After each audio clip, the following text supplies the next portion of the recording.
I grew up in Moscow, Russia.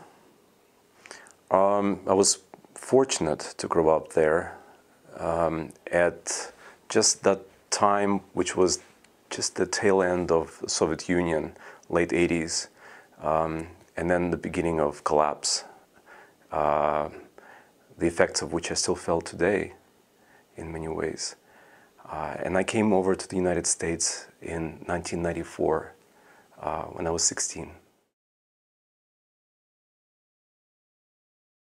For the most part, classical music, the composers of 17th through 19th century, and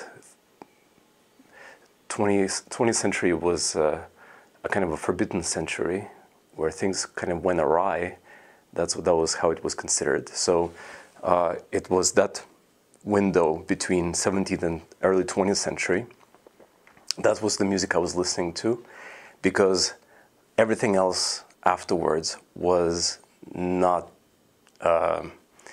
let's just say, it was a departure. And at the same time, non-classical music was not very pervasive in Soviet Union because the rock music scene was underground in the 80s. And the stuff from the West was coming in bootleg recordings, and very hard to come by. And you know, when I was a teenager, of course, I discovered the Beatles, and things were not the same afterwards. In fact, I learned English from the songs.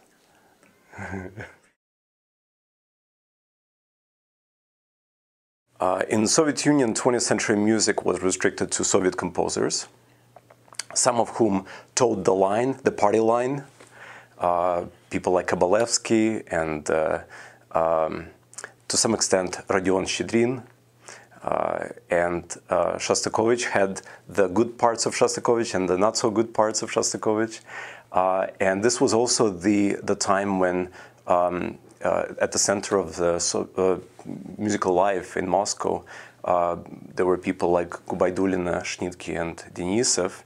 There were, of course, many others who I learned about later on, unfortunately. You know, people like Ustvolskaya and also many composers that unfortunately just were not given the chance to have their music played in public. And it was not the kind of music that really attracted me at the time, but I discovered it when I came to the States. In fact, I discovered a lot of music, including Russian music, upon my arrival in the United States, simply because music was, in score format, was more accessible in the States than it was in Russia. And that accessibility just blew my mind. The idea that you could just reach onto the shelf and grab any score at the New York Public Library in Lincoln Center. So I was amazed by that, because accessing scores was the biggest hurdle for musicians and for me growing up. I started out on violin and piano. Violin I didn't enjoy, but piano I loved. I didn't really get any good at either of them. And then we got so afraid that I would get drafted into the Soviet army that I started on clarinet in case I get drafted, so that I could play in the military band in the Russian army. Luckily, that didn't happen. But this combination of three instruments, piano, violin, and clarinet, really gave me a great basis for composition. It's the question about first compositions is always a tricky one, because do you mean writing music or writing music? Because that is the big distinction. That's why we talk about juvenilia and when do you really begin writing. I think I just started writing as soon as I started playing. I didn't think of writing and composing as anything separate from playing, performing. I didn't enjoy practicing so much, but I really enjoyed improvising. And I think that's true of many composers.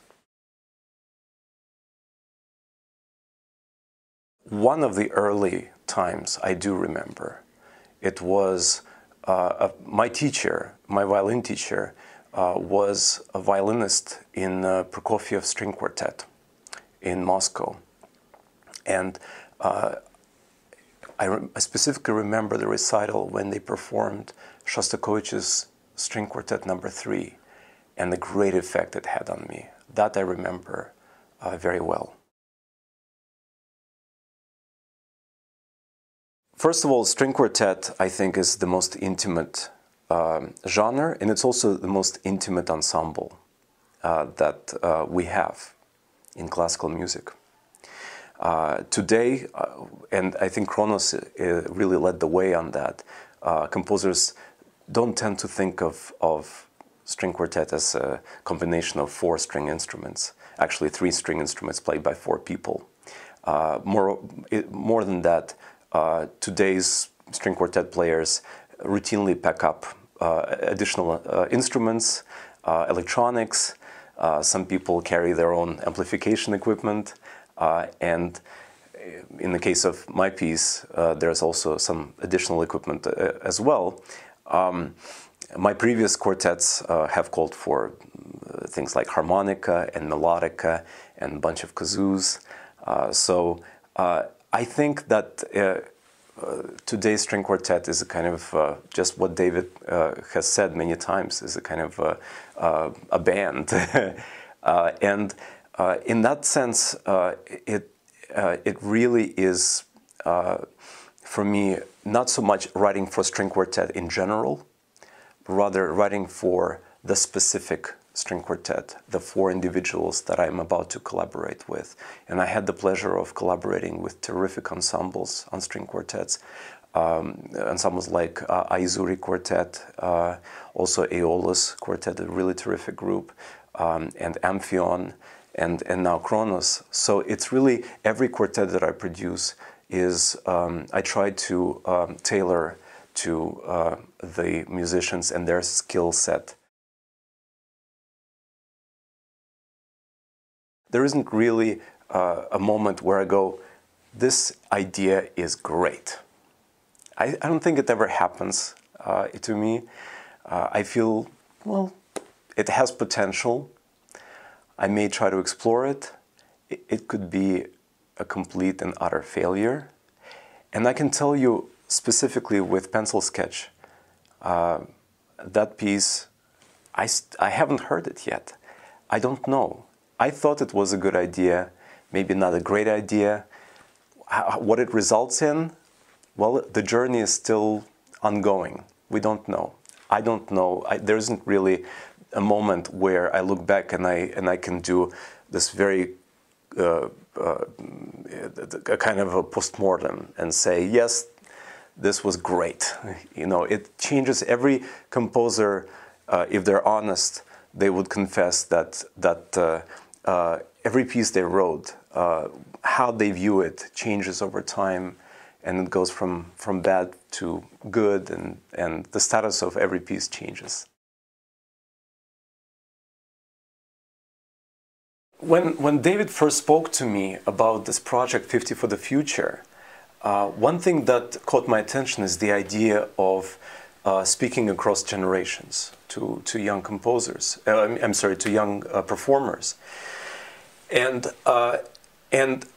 we started talking about what kind of technology to include, or possibly, or things that could be maybe downloaded online and 3D printed, and different possibilities. And he said, but make sure that it would be something that is possible to do 50 years from now. That was his condition. Something that would still exist then. And it really caught my attention. So I started thinking about that. And in the end, I've chosen to feature an attribute that is what some people believe is already defunct, which is a regular wood-cased pencil. So that became the feature of the piece in many ways, because it's a pencil sketch, because it started with a pencil sketch, as every piece that I write. But it also features scraping sounds.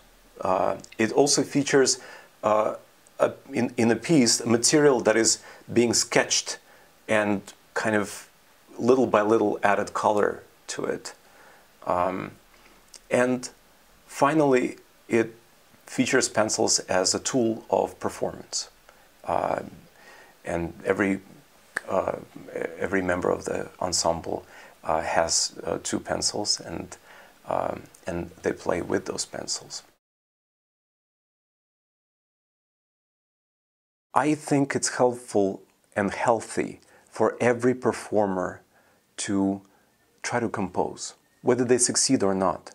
And the reason for that is because in composing, they will discover that nothing can ever be cast in stone.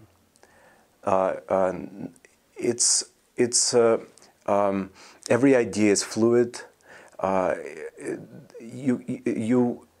You change your mind. You go back and forth on making a choice when you write a score, and once you experience this kind of transience, you think differently about traditional repertoire. You think about a Beethoven quartet not as a frozen in time piece, but something that gets recreated a different way every time. And that's, I think, that is impossible to understand fully without having composed. Teaching. I discover something new every day in the process of teaching, and consider it a privilege to work with young musicians. On the side, occasionally I do miscellaneous stuff. Just last week I was performing as an actor for the first time in my life, so there's always something new to discover. One thing that was missing from my early education in music was a sense of discovery. There was sort of an overall attitude of, this is how one ought to play. And every time I tried to do something different with sound, or just fooling around, there was no, it was always met with hostility. And I think it's wrong.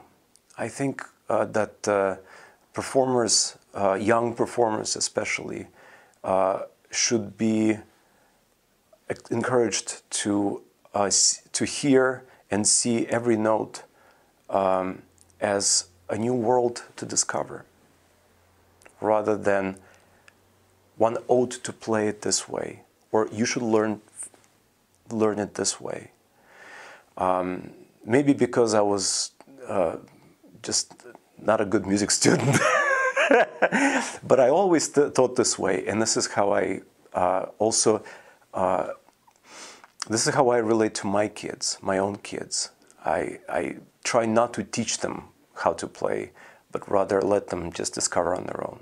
I think from personal experience, because we tend to make out of music something that is a high pressure and very competitive, almost sports-like activity. I want it to be not that, and I want musicians to feel that they don't do it to prove something to the world, but they do it for themselves and for other people, and it's because that's playing string quartets is a way to discover a world.